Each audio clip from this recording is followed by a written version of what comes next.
Yes news में आप सभी दर्शकों का स्वागत है। मैं आपके साथ इलियास बड़ेघर। आइए देखते हैं आज की खबर क्या कहती है। को बुलाया हुआ था, इसके लिए इस छत का इंतजाम किया गया, वरना हम लोगों को किसी छत की जरूरत नहीं है। हम आपके साथ धूप में खड़े रहकर अपनी बात को रखने वाले लोग हैं, याद रखिए। तो मैं अपनी बात की शुरुआत करते हुए मैं सबसे पहले मेरे स्टेज पर तशरीफ फरमा मेरे दीनी कायदीन का इस्तकबाल करता हूं। साथ ही साथ मेरे जो अपना बिजी शेड्यूल निकालकर जो हिंदू समाज से जो धर्मगुरु लोग आए हुए थे, मैं उनका भी इस्तकबाल करता हूं। और इसी के साथ साथ यहाँ पर स्टेज पर तशरीफ फरमा तमाम सियासी कायदीन का भी मैं इस्तकबाल करते हुए अपनी बात की शुरुआत करता हूँ। आज हम लोग यहाँ पर जमा होने का मकसद जिस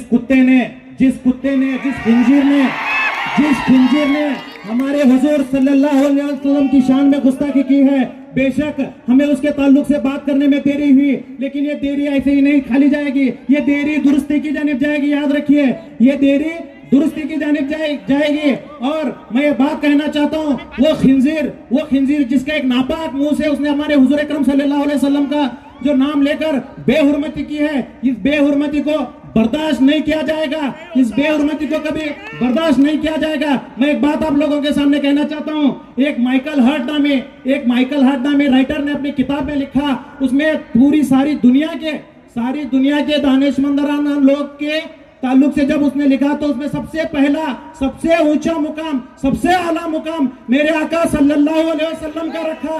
तो याद रखो कि ये हमारे जो के क्रिश्चियन कम्युनिटी से ताल्लुक रखते हैं, ये लोगों को भी पता है कि हुजूर अकरम सल्लल्लाहु अलैहि वसल्लम का मर्तबा क्या है। मैं एक साथ सवाल करना चाहता हूँ, जिस बेबाकी से एक बुज़दिल शख्स इतनी बेबाकी से इस रियासत कर्नाटक के अंदर, इस शहर बीजापुर के अंदर खड़े होकर एक बात करता है हमारे हुजूर अकरम सल्लल्लाहु अलैहि वसल्लम के खिलाफ, कानून क्या कर रहा है, एडमिनिस्ट्रेशन क्या कर रहा है, क्यों उस पर एक्शन नहीं लिया जा रहा, मेरा सवाल है। और साथ ही साथ मैं एक सवाल करना चाहता हूं मेरे सरकार से कर्नाटक सरकार कांग्रेस गवर्नमेंट से करना चाहता हूं। मेरे बीजापुर डिस्ट्रिक्ट के अंदर 6 एमएलए कांग्रेस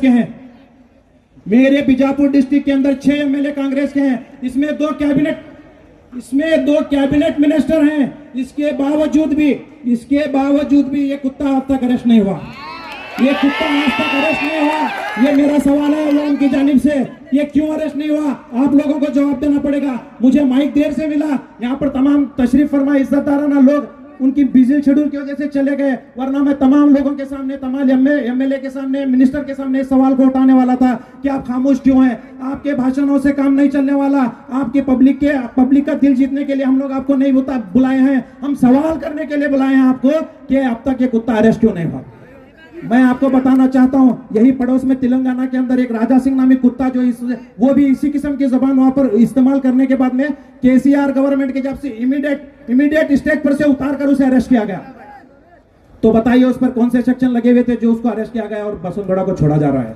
मैं पूछना चाहता हूं, जब अगर एक मुस्लिम एमएलए अकबरुद्दीन ओवैसी साहब जो कि एमआईएम से हैं, वो सिर्फ 15 मिनट की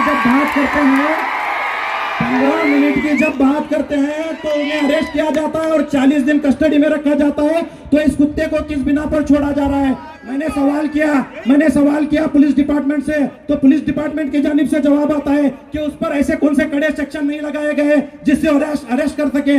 उस पर ऐसे सेक्शन को चेक करके बता रहे हैं कि ये वो सेक्शन नहीं है जिसकी वजह से इसे अरेस्ट किया जाए। मैं पूछना चाहता हूं, सेक्शन लगाने वाला कौन है? जब आप सेक्शन लगाने वाले हैं तो आप उसको वो सेक्शन क्यों नहीं लगाते जिससे वो अरेस्ट हो सके?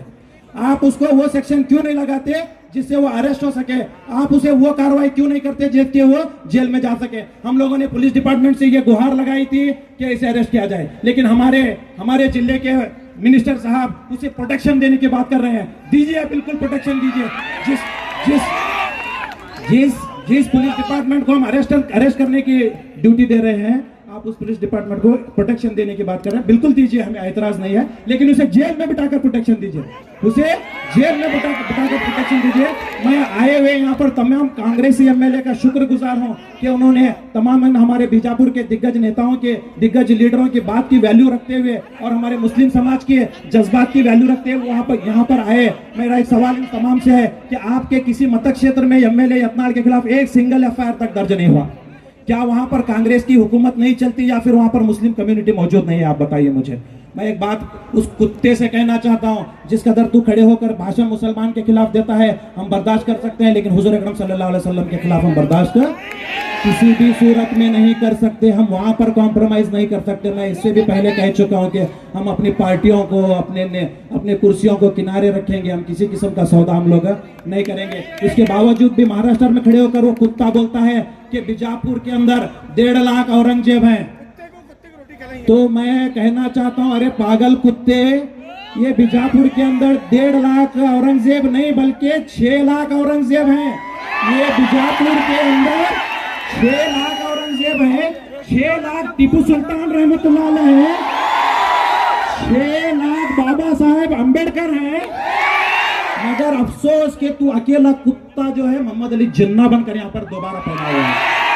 मैं ये बताना चाहता हूँ और मैं अवाम से दरखास्त करना चाहता हूँ, यहाँ पर आए, जमा होना, तालियां मारना और अपने घरों को जाना नहीं। अगर ये हमारा मेमोरेंडम अगर सक्सेस नहीं हुआ तो आप लोगों को दोबारा बुला जाएगा। यही डीसी ऑफिस के सामने हम लोग धरना बैठेंगे, इंशाल्लाह आप हमारा साथ देंगे।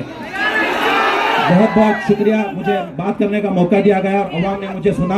और मैं दोबारा से दरखास्त करना चाहता हूं, जिसे कर्नाटक का शेर माना जाता है कांग्रेस एक एमएलए को जिसका मुंह तोड़ अगर कोई जवाब दे सकता है सही, वही काशिफ अनवर साहब यहाँ पर आने वाले हैं। वो अपनी बातों का इजहार करेंगे, ना सिर्फ इजहार करेंगे बल्कि जबानी फायरिंग करेंगे। याद रखिए, आपको उनकी बात सुनने के लिए आपको यहाँ पर खड़ा होना है और मैं उम्मीद करता हूँ कि यहाँ से कोई नहीं जाएगा इंशाल्लाह।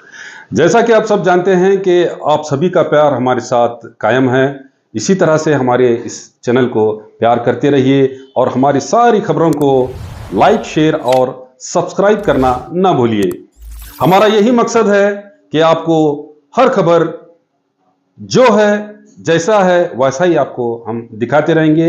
ना किसी का पक्ष लेंगे, ना किसी के विरोध में जाएंगे। हमारे कदम सच के साथ।